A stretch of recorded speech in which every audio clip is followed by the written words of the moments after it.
Imagine, if you will, a very successful author haunted by his own nightmares and who is the worst man. He's manipulative, arrogant, self-centered, racist, sexist. And he just murdered a woman he slept with. That is the main character of our nameless protagonist. He is not a likable character, but for our 4-star 1971 classic, The King of Ata Are Waiting for You, we need an unlikable character, even a despicable main character, for its central radical message. Chapter 1, Radical Forgiveness.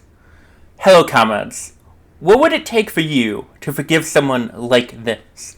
A murderer. Someone truly awful. I know some people would never be able to forgive someone like that. Some people would only forgive him after he'd paid some kind of steep price. Other people would only forgive him after he showed that he had made tremendous changes. But in this book here, our protagonist runs from the scene of the murder, gets into a car accident, and awakes to find himself on an island where he is forgiven. Automatically, he is forgiven. It's understood that what he does is bad, but there is no attempt to bring justice to this man. Only immediate acceptance of his actions. And at first, the man thinks it's a primitive society without any trace of advanced technology. And as the man comes to learn the language of the people of this island and learn about their culture, he thinks they are superstitious as well. They base everything they do on their dreams. Their dreams guide them, explicitly telling them what to do.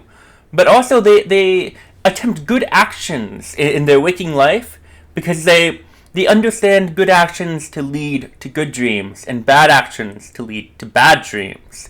They share whatever they have. They forgive unconditionally, and they never force anything on anyone.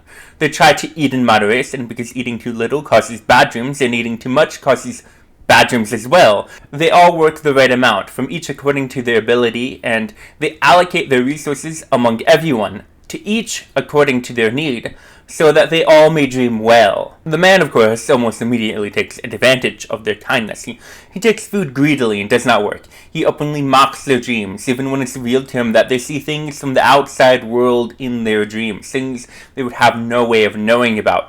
He tries to light a fire when a boat is passing by to let the boat know that there is someone on the island to be rescued. But all the people on the island turn the island invisible. Now, one would think that faced with such incredible evidence of the power of the people of this island, the man might come to the conclusion that there is a great deal to learn from these people.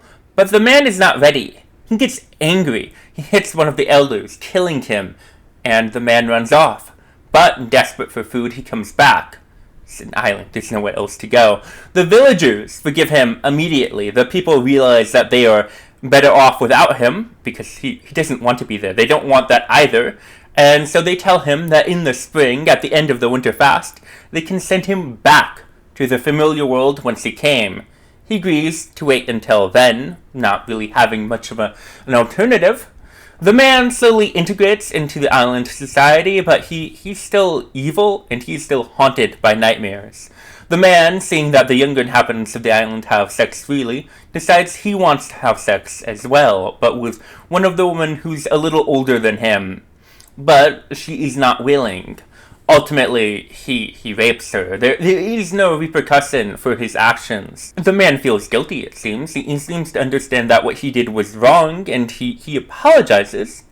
But beyond that, there is no repercussion. The man and the woman even start a relationship, as disgusting as that might seem. He later learns that because of the rape, she is pregnant. The man continues to integrate into the island society, learning that according to their traditions, their customs, their stories, they are the original people, and some of their brethren long ago were corrupted, leaving the island, creating the outside world.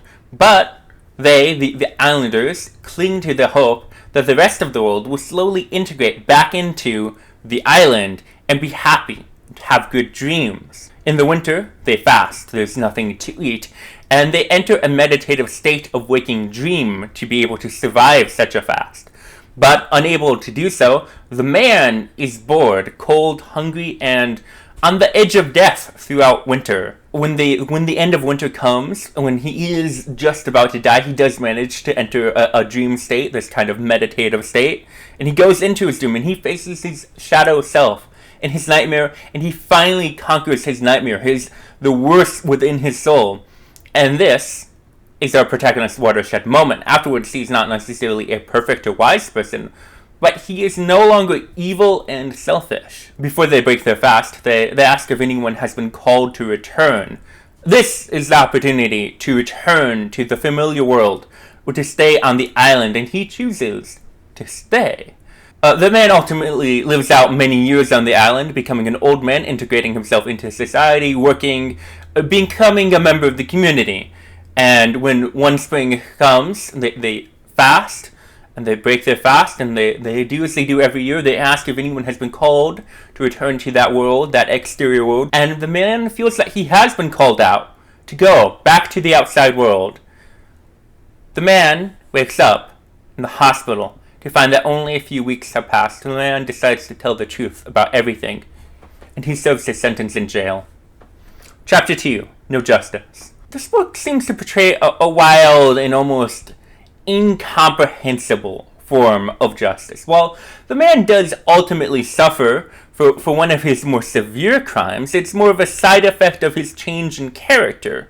This book maintains a philosophy that it is in our enlightened self-interest to be good people, and that bad people, if given enough time and patience, will become good in their own self-interest, and that the desire to inflict any kind of justice or punishment, or even restitution, basic restitution, is a misplaced desire. This is why the book requires such an evil protagonist for the message to come through.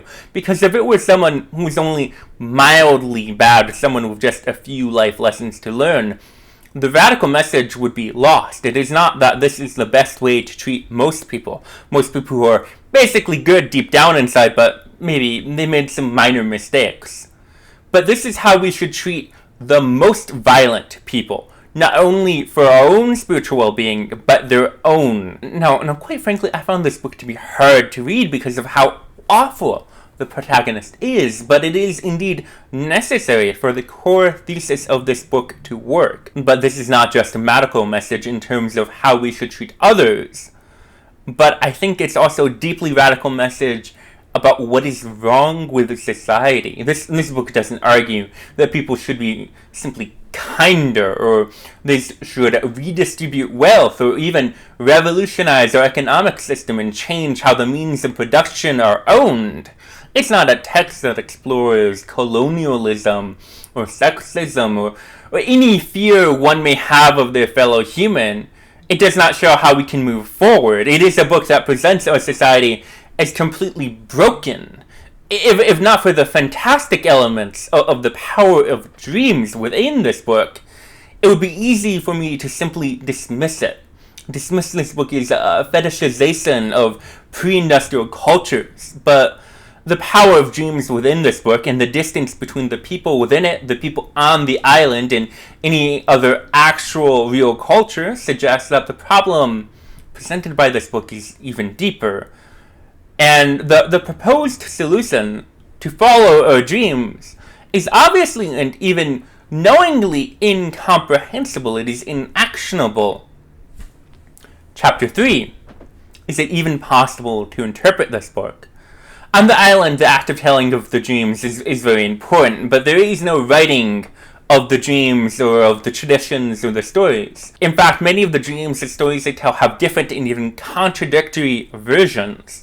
These contradictions are seen as a feature of a higher reality. The things they're talking about cannot be spoken of in a simple narrative. Outside philosophy, our philosophy, even our religion in that world outside of this book is seen as a corruption of that pure dream to which all people maintain some connection.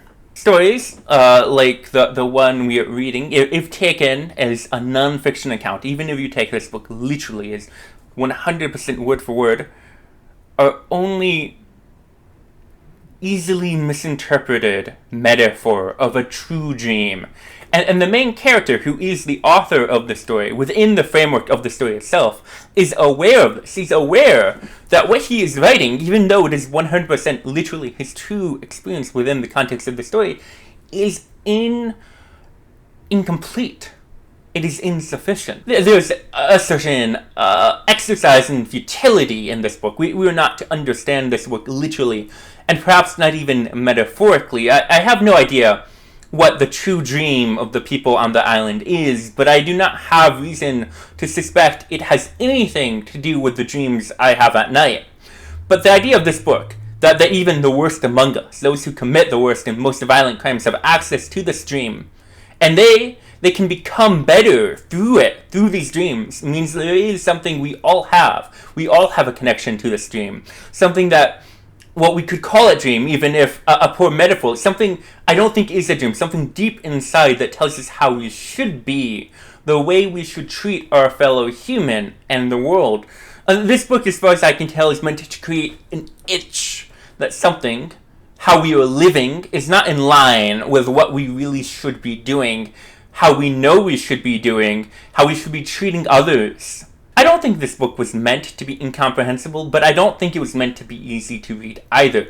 It's a book that invites you to wrestle with it, to see what you really believe about the world, about your connection to that dream, and what it means for you, and how you should move forward. Now I must apologize. There were no interesting words I felt the need to look up while reading, but if you are interested in talking about the classic Flowers for Algernon, what I think about poetry, what's up with the word thou, or the works of the great August Wilson, then you should subscribe for my future videos. If you'd like to talk about our dreams in another book and how they can lead us to finding the path of righteousness and the Tao, then you should click over here to talk about the also 1971 5-star science fiction classic Lilies of Heaven by Ursula K. Le Guin. But don't forget to drop me a like before you go. Now, good night, good day, and good potato.